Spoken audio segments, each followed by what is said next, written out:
ధర్మపీఠం ప్రేక్షకులకు నమస్కారం. గత 30 సంవత్సరాల నుంచి ఈ రాష్ట్రంలో ఎస్సీ వర్గీకరణ గురించి పెద్ద ఉద్యమం జరిగిన సంగతి మనందరికీ తెలుసు. అయితే ఆ వర్గీకరణ పూర్తయి విద్యారంగ అడ్మిషన్స్‌లో ఈ సంవత్సరం అమలు చేయటం జరిగింది. వర్గీకరణలో భాగంగా ఎస్సీలను 3 గ్రూపులుగా విభజించారు. మొదటి గ్రూప్ 1 వచ్చేసి రెల్లి కులస్తులు ప్రధానంగా ఉన్నటువంటి గ్రూప్ అన్నమాట ఇది. దీనికి 1% రిజర్వేషన్ కేటాయించారు. తర్వాత గ్రూప్ 2 వచ్చేసి మాదిగలు ప్రధానంగా ఉన్నటువంటి గ్రూపు. గ్రూప్ 2కి 6.7% రిజర్వేషన్ కేటాయించారు. అట్లానే గ్రూప్ 3 వచ్చేసి మాలలు ప్రధానంగా ఉన్నటువంటి గ్రూపు. ఈ గ్రూప్కి 7.5% రిజర్వేషన్లు కేటాయించారు. అయితే మనందరికి కూడా ఒక ఉత్సుకత ఉందన్నమాట. గత ఇన్ని సంవత్సరాలుగా 3 దశాబ్దాలుగా జరుగుతున్నటువంటి యాజిటేషన్ వల్ల ఈరోజు ఎస్సీ వర్గీకరణ జరిగింది. వర్గీకరణ జరగటం వల్ల మాలలు ఎంత నష్టపోయారు, మాదిగలు లేదా ఇతరులు ఎంత లబ్ధి పొందారనేది తెలుసుకోవాలనేది ఒక ఉత్సుకత అయితే ఉంది. అది వాస్తవంగా ఈరోజు రాష్ట్రంలో అనేక రకాల అడ్మిషన్లు జరిగినాయి, విద్యారంగ అడ్మిషన్లు జరిగినాయి. వాటిలో ప్రధానమైనది మెడికల్ అడ్మిషన్స్.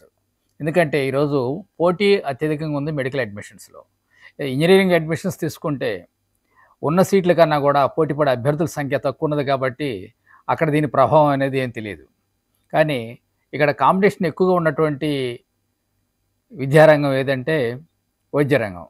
కాబట్టి ఎంబీబీఎస్ అడ్మిషన్స్లో ఈ సంవత్సరం జరిగినటువంటి అడ్మిషన్లు మనం అనలైజ్ చేసినట్లయితే వర్గీకరణ జరగకుండా ఉంటే ఏ వర్గానికి ఎన్ని సీట్లు వచ్చేవి, వర్గీకరణ జరగడం వల్ల ఏ వర్గానికి ఎన్ని సీట్లు వచ్చినాయని మనం అనాలిసిస్ చేసినట్లయితే ఈ వర్గీకరణ యొక్క ఫలితాలు ఎలా ఉన్నాయో మనం తెలుసుకోవచ్చు అన్నమాట.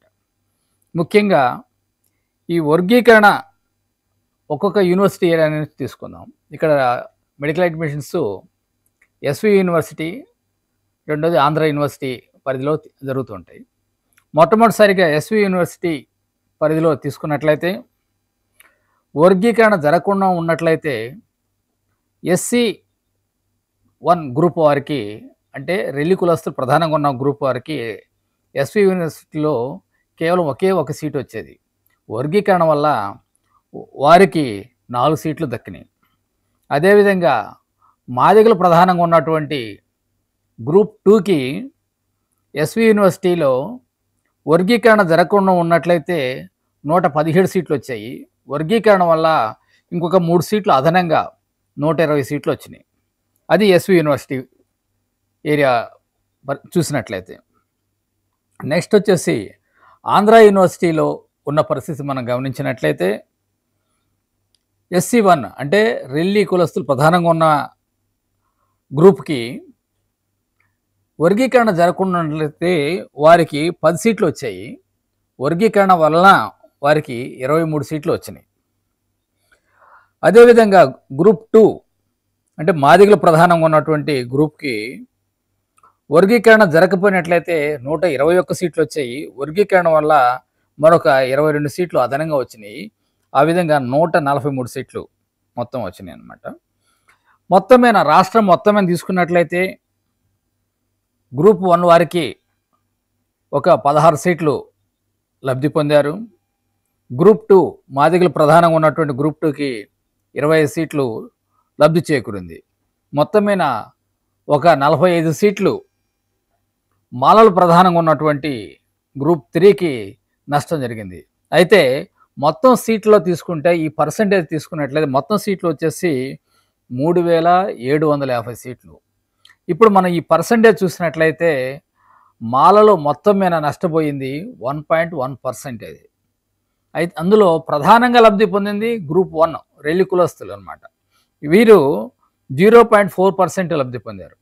ఆ తర్వాత మాదిగలు లబ్ధి పొందింది 0.7%.